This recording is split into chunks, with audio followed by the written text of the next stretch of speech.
Far out, I haven't done one of these in so long. Welcome one and all to another Unscripted movie review. My name's Sam Nicholson and today we're reviewing Molly's Game.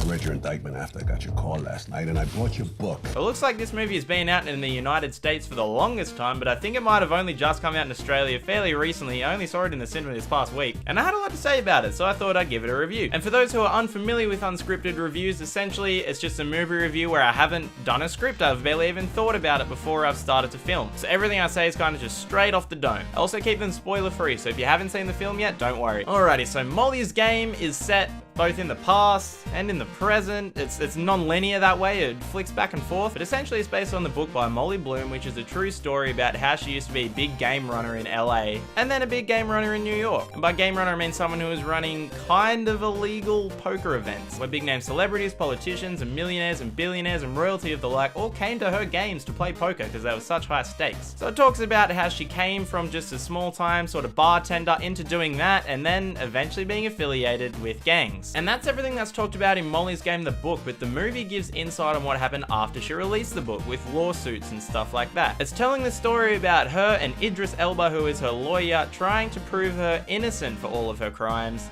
so that she doesn't get convicted by the FBI. So if you're someone who might have read the book Molly's Game, this actually does offer a whole lot for you, even if you already know the story of how she became a big game runner. And while that might sound like it's a little bit confusing, Jessica Chastain, who plays Molly, provides a lot of narration through the film, which provides a lot of clarity as to what's going on at that point in time, which was one of my favorite things about the movie. You're never really lost as to what's going on. Non-linear stories sometimes lose people, for example Dunkirk. However, in this one you're always like, I know exactly what's going on, and that was really well done. But another thing that I found would usually shoot straight over someone's head is when they're playing poker and they're using a lot of poker jargon and a lot of words that people who aren't right into the game might not know. But they kind of explain it as it goes by using overlays and graphs and guides and stuff, telling you what they're talking about and what's going on, without making you feel dumb or like they're patronizing you for not knowing what's going on. I thought that was really smart, and the feel of the movie is really quick paced. And in saying that, I mean it never lingers on one thing too often. The cuts are very fast, it just gets through the movie. It's just the next thing, then the next thing, then the next thing, then the next thing. But even though it's so fast paced, it doesn't feel like you're missing out on anything important. It feels like they explain everything just enough, which I found a lot of movies that are based on books don't do, because books have more time to explain something more thoroughly, whereas a movie just has to move on.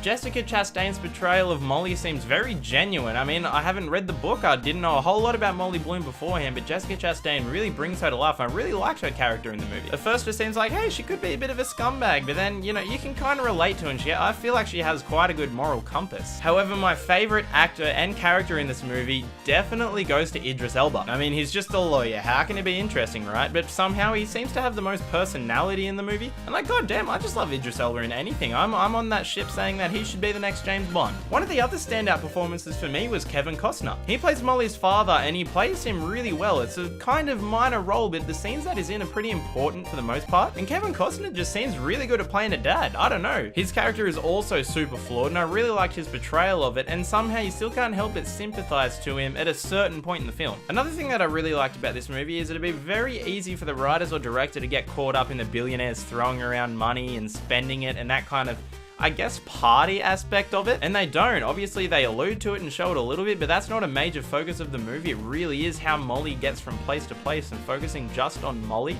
and they do really well to tell her story. Another thing I really liked about this movie is there's a lot of like cameos of people who have been like, oh my god, I haven't seen you in ages, and then you're also like, you're also very good in this movie. I really feel like there's not too many flaws to Molly's Game. It's not a perfect movie, it's not a great movie, it just really works for what it is, and somehow that 2 hour and 20 minute runtime didn't feel long. I'm gonna give this movie the rank of good. I really enjoyed it. So that's all I have to say about Molly's Game for today's Unscripted review. I've been Sam from Banter, and if you enjoyed the video, definitely give it a like, subscribe if you want to see more of our stuff such as podcasts and gameplay videos, and until next time, au revoir.